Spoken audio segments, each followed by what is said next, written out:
এই ভিডিওতে আমরা সপ্তম শ্রেণীর ইংলিশ চ্যাপ্টার 1.2 নিয়ে আলোচনা করব। এখানে বক্সে কয়েকটা প্রশ্ন করা হয়েছে। যদি এগুলা তোমার স্কুলে থাকে তখন ইয়েস এর ঘরে টিক চিহ্ন দিতে হবে, আর যদি না থাকে নো এর ঘরে টিক চিহ্ন দিতে হবে। দেখো, নাম্বার 1-এ যে প্রশ্নটা করা হচ্ছে, do you have a playground in your school? তোমার স্কুলে কি প্লেগ্রাউন্ড মানে খেলার মাঠ রয়েছে? যদি এই সুবিধাগুলো তোমার স্কুলে থাকে, কিভাবে টিক চিহ্ন দিবে প্রথমটা করে দেওয়া রয়েছে। প্রতিটা স্কুলেই সাধারণত প্লেগ্রাউন্ড থাকে, এই জন্য ইয়েস এর ঘরে টিক চিহ্ন দেওয়া হয়েছে। নাম্বার 2-এ যে প্রশ্নটা করা হচ্ছে, do you have a garden in your school? তোমার স্কুলে কি একটি বাগান রয়েছে? যদি থাকে ইয়েস এর ঘরে টিক চিহ্ন দিবে। নাম্বার 3-তে যে প্রশ্নটা করা হচ্ছে, do you have a library in your school? তোমার স্কুলে কি একটি লাইব্রেরি রয়েছে? যদি থাকে সেক্ষেত্রে তোমরা ইয়েস এর ঘরে টিক চিহ্ন দিবে, আর না থাকলে নো এর ঘরে টিক চিহ্ন। নাম্বার 4-এ বলা হচ্ছে, do you have a canteen in your school? তোমার স্কুলে কি একটি ক্যান্টিন রয়েছে?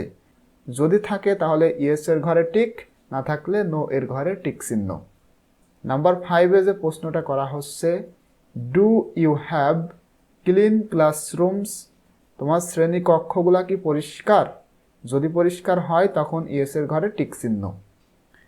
নাম্বার 6-এ বলা হচ্ছে, do you have enough light and air in the classroom?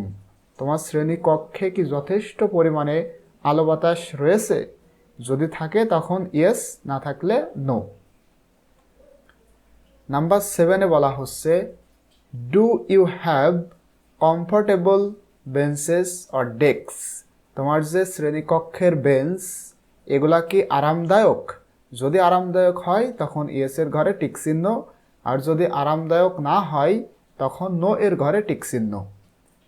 Number 8-এ বলা হচ্ছে, do you have a white or blackboard in the classroom?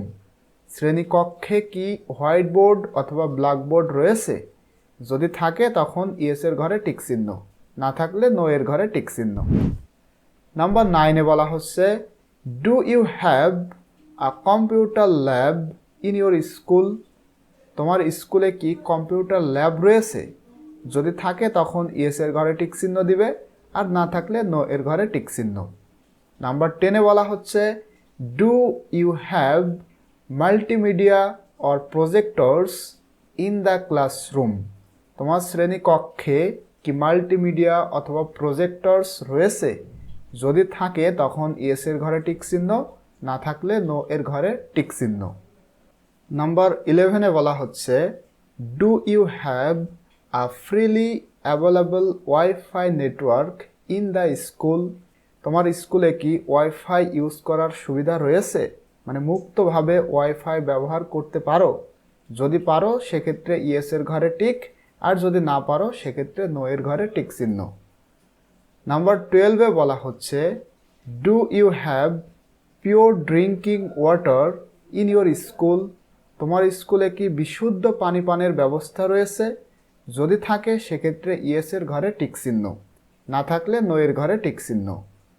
13-এ বলা হচ্ছে, do you have clean toilets in your school? তোমার স্কুলে কি পরিষ্কার টয়লেট রয়েছে? যদি থাকে সেক্ষেত্রে ইয়েস এর ঘরে টিক চিহ্ন। 14-এ বলা হচ্ছে, do you have bins in your school? তোমার স্কুলে কি বিন রয়েছে? বিন বলতে যেখানে ময়লা আবর্জনা ফেলো, এমন বিন বা পাত্র রয়েছে? যদি থাকে সেক্ষেত্রে ইয়েস এর ঘরে টিক চিহ্ন, না থাকলে নো এর ঘরে টিক চিহ্ন। 15-এ বলা হচ্ছে, do you have a first aid box in the school? তোমার স্কুলে কি ফার্স্ট এইড বক্স মানে প্রাথমিক চিকিৎসা বক্স এটা কি রয়েছে? যদি থাকে তখন ইয়েস এর ঘরে টিক চিহ্ন, না থাকলে নো এর ঘরে টিক চিহ্ন। 16-এ বলা হচ্ছে, do you have trees and birds in your school? তোমার স্কুলে কি গাছপালা এবং পাখি রয়েছে? যদি থাকে তখন ইয়েস এর ঘরে টিক চিহ্ন দিবে, না থাকলে নো এর ঘরে টিক চিহ্ন। 17 বলা হচ্ছে do you have a notice board in your school? তোমার স্কুলে কি নোটিশ বোর্ড রয়েছে? যদি থাকে তখন ইয়েস এর ঘরে টিক চিহ্ন, না থাকলে নো এর ঘরে টিক চিহ্ন। সর্বশেষ যে প্রশ্নটা করা হচ্ছে do you have pictures or charts on the wall of your classroom?